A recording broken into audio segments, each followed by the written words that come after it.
અમદાવાદના રાણીપ વિસ્તારમાં આવેલી પ્રખ્યાત ડીમાર્ટ પાસે એક પાણીપુરીની લારી પરથી આરોગ્ય સાથે ગંભીર ચેડા કરતો અને હચમચાવી મૂકી દે તેવો કિસ્સો પ્રકાશમાં આવ્યો છે। અહીં પકોડી ખાવા માટે ગયેલી એક યુવતીને પાણીપુરીમાંથી અચાનક પ્રાણીનું હાડકું મળી આવતા હોબાળો મચી ગયો છે। શુદ્ધ શાકાહારી ગણાતી આ વાનગીમાંથી હાડકું નીકળતા જ ગ્રાહક યુવતી સ્તબ્ધ થઈ ગઈ હતી।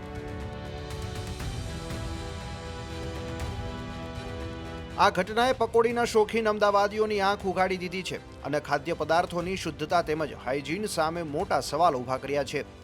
લોકોના સ્વાસ્થ્ય સાથે ખુલ્લેઆમ રમત રમતા આવા ફૂડ સ્ટોલવાળા સામે મ્યુનિસિપલ કોર્પોરેશનના ફૂડ વિભાગ દ્વારા તાત્કાલિક કડક કાનૂની પગલાં ભરી લારી સીલ કરવામાં આવે તેવી લોકમાંગ ઉગ્ર બની છે। રાણી BRTS બસ સ્ટોપ અને આર્વેડ ટ્રાન્સક્યુ પ્લાઝાની સામે અહીંયા આ કૃષ્ણા ભેળ પકોડી સેન્ટર છે। અમે અહીંયા પકોડી ખાવા આવ્યા હતા સમથિંગ 6:30 વાગ્યા જેવું। અમે પહેલી પકોડી ખાધી તો તમારા મગની પકોડીમાંથી વાળ નીકળ્યો તો અમે જવા દીધું કે ચલો જવા દઈએ, ધંધો નથી બગાડવાનો। એ જ અમારી પહેલી ભૂલ। પછી છેલ્લી પકોડીમાંથી મારી પકોડીમાંથી આ હાડકું નીકળ્યું છે। જ્યારે અમે એમને કીધું તો એમને અમને એવું કીધું કે આ લાકડું છે।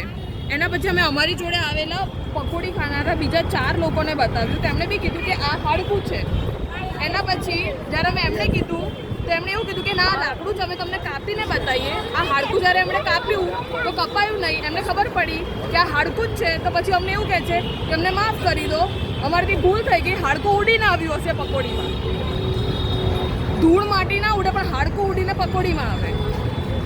અને પછી અમે એવું કહે છે કે સોરી, આમાં અમારો કંઈ વાંક નથી, દુકાન એમની, પકોડી એમની, તો વાંક અમારો કે અમારા મોઢામાં હાડકું આવ્યું। મારી લાઈફના 25-22 વર્ષમાં અમે કોઈ નોનવેજ નથી ખાધું અને આ વસ્તુ અચાનક આ વસ્તુ થાય તો આનું જવાબદાર કોણ? અમે જેટલી બી ફૂડ સેફટી માટેની વેબસાઇટથી બધા પર ફોન કર્યા, કમ્પ્લેન કરી, કશું જ થયું નહીં।